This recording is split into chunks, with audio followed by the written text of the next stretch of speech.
Hello everyone, this is Ria Grahari. Welcome to my YouTube channel Real Laws.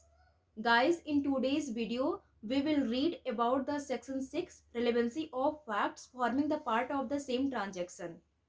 And it is the exception of the hearsay. Section 6 जो है वो rule of रेस जेस्टे के नाम से भी जाना जाता है। रेस जेस्टे जो है वो एक लैटिन फ्रेज है जिसका मतलब होता है थिंग्स डन, और ये हियर से का एक्सेप्शन है। हियर से का मतलब होता है सुनी सुनाई बातें। आगे अभी हम केस के थ्रू समझेंगे कि किस केस में जो है रूल ऑफ रेस जेस्टे कंसीडर किया गया है, किस केस में नहीं किया गया है, हम इसको आगे पढ़ेंगे। तो पहले हम जानते हैं कि रूल ऑफ रेस जेस्टे क्या होता है। जैसा कि हमने जाना कि रूल ऑफ रेस जेस्टे जो है वो लैटिन फ्रेज है जिसका मतलब होता है थिंग्स डन। ऐसे फैक्ट जो इतना ज्यादा कनेक्टेड होते हैं फैक्ट इन इशू से और वो फॉर्म करते हैं part of the same transaction का, उसे ही हम कहते हैं रूल ऑफ रेस जेस्टे। अब हमने बात किया कि सेम ट्रांजैक्शन का मतलब होता है a group of facts.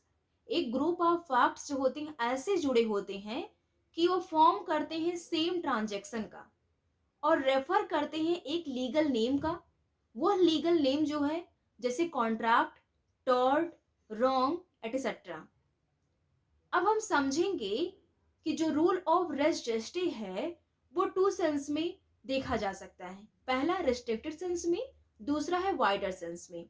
Restricted sense में ये है कि जो फैक्ट्स होता है या जो कोई भी एक्ट ऐसा होता है, कोई भी एक्ट ऐसा हैपनिंग होता है जिससे किसी की राइट और लायबिलिटी जो है वो, हाँ, तो वो किसी की राइट और लायबिलिटी को जो है अराइज करते हैं। उसके बाद वाइडर सेंस में देखा जाए जो फैक्ट्स हैं, जो डायरेक्ट एविडेंस होते हैं, वो कोर्ट के थ्रू अनअटेनेबल होते हैं। अब हम इलस्ट्रेशन लें जिसके थ्रू हम सेक्शन 6 को अच्छे से समझ पाएंगे कि ए जो है वो अक्यूज्ड होता है बी के मर्डर का, और वो पीट पीट कर किसी की मतलब मर्डर कर देता है। तो जो कुछ भी उसके थ्रू कहा गया पीटते वक्त, जो वहां पे आते जाते जो बाई स्टैंडर्ड्स थे, वहां पर जो कुछ भी उसके थ्रू कहा गया वो सब जो है part of the same transaction होगा। वहां पे क्योंकि जो बाई स्टैंडर्ड्स थे उन्होंने जो कुछ भी सुना, अगर वो कोर्ट में ये चीज कहते हैं तो ये चीज हियर से होगा, माना जाएगा। अब हम केस के थ्रू समझेंगे कि रूल ऑफ रेस जेस्टे को किस केस में ये माना गया है, कंसीडर किया गया, रिलेवेंट किया गया है। तो फर्स्ट केस है आर वर्सेस फोस्टर। इस केस में एक आदमी होता है जो एक स्पीडिंग ट्रक को जाते हुए देखता है। कुछ ही मिनट के बाद एक आवाज आती है और उस स्थान पर पहुंच करके वो पर्सन देखता है कि एक इंजर्ड मैन है। वो बताता है कि एक स्पीडिंग ट्रक थी जो उसे ठोकर दे करके गई है। तो ऑल्दो वो पर्सन जो है डायरेक्ट इस एक्सीडेंट को नहीं देखा है, लेकिन ये जो है माना जाएगा कि कोर्ट के सामने इसे कंसीडर किया जाएगा कि ये रूल ऑफ रेस जेस्टे है क्योंकि ये फॉर्म कर रहा है part of the same transaction का। सो इसे माना जाएगा, इसे कोर्ट ने जो है कंसीडर किया है कि ये रूल ऑफ रेस जेस्टे है। उसके बाद दूसरा केस है रटिन वर्सेस रेजिना। इस केस में ये होता है कि जो एक लेडी होती है वो फोन करती है पुलिस ऑपरेटर को और बताती है कि हर लाइफ वॉज इन डेंजर, उसका जो लाइफ है वो डेंजर में है, और कॉल जो है बियर्ड मैनर तरीके से जो है कट कर दिया जाता है। पुलिस जब उस घटना स्थल पर पहुंचता है उसके घर पर, तो औरत को पाता है कि वो डेड हो चुकी, मतलब डेथ हो चुका है उसका, और हस्बैंड उसका जो है घर पर होता है।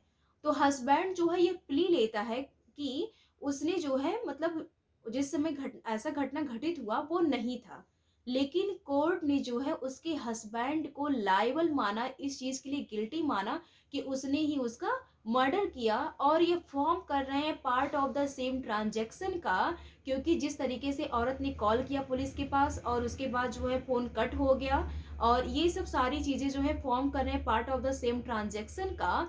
सो इसीलिए ये कोर्ट के थ्रू जो है रूल ऑफ रेस्जेस्टी जो है कंसीडर किया गया है। इस केस में रूल ऑफ रेस्जेस्टी डॉक्ट्रिन को जो है एक्सेप्ट किया गया है। अब एक केस है संवल दास वर्सेस स्टेट ऑफ बिहार का केस है। इस केस में बच्चे के रोने की आवाज को भी कंसीडर किया गया है रूल ऑफ रेस्जेस्टी के नाम से। उसके बाद जो है एक ऐसा केस है, और वो केस बहुत ही ज्यादा इंपॉर्टेंट है। उस केस का नाम है आर वर्सेस वेडिंगफील्ड। इस केस में रूल ऑफ रेस्जेस्टी को जो है, इस डॉक्ट्रिन को जस्टिस कुकबर्न के थ्रू रिजेक्ट कर दिया गया है। इस डॉक्ट्रिन को एक्सेप्ट नहीं किया गया है, रूल ऑफ रेस्जेस्टी को जस्टिस कुकबर्न के थ्रू। इस केस में ये होता है कि एक लड़की होती है, वो एक लड़के के साथ रह रही होती है और उस लड़के का नाम हैरी होता है। कुछ समय के बाद उस लड़की का जो रिलेशन होता है उस हैरी के साथ स्ट्रेंज हो जाता है, और हैरी जो है उसे उसका गला नाइफ से कट कर देता है। उसके बाद हैरी की आंट जो है बगल में रह रही होती है थोड़े ही दूर पे। वो लड़की जाती है और दरवाजा नॉक करती है। जब उसकी आंट खोलती है तो बताती है कि see what Harry has done to me, देखो हैरी ने मेरे साथ क्या किया। इसके आगे उसने कुछ भी नहीं बताया कि हैरी ने उसके साथ क्या किया, चाकू मारा या नहीं मारा या किसी दूसरे ने मारा, ऐसा उसने कुछ भी नहीं कहा। सो कोर्ट ने इसे जो है कंसीडर नहीं किया, इसे रिलायबल नहीं माना, इसे रिलेवेंट नहीं माना, क्योंकि ये सेम ट्रांजैक्शन के पार्ट को फॉर्म नहीं कर रहा है।